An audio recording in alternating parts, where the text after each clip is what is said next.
Всем привет! Сегодня я хочу рассказать об очень популярном на тачфонах жанре игр, а именно от Tower Defense и вот в частности игре Dictator Defense. Давайте сразу покажу, что же она из себя представляет.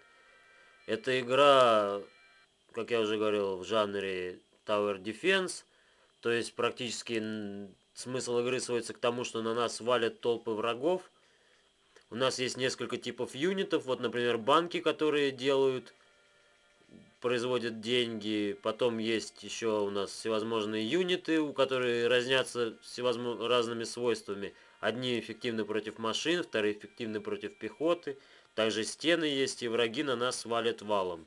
Итак, вот начинают враги подходить. Вот мы видим, что подходит враг, и поэтому мы строим, например, вот здесь огнеметчика, чтобы оказать ему отпор, и стену, чтобы он ее не мог пробить.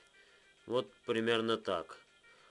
Потом, конечно, врагов становится больше, и они наваливаются толпами, волна за волной.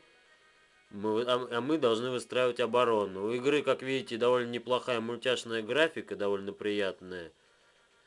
Есть также мины, которые могут подрывать противников, и все в таком духе.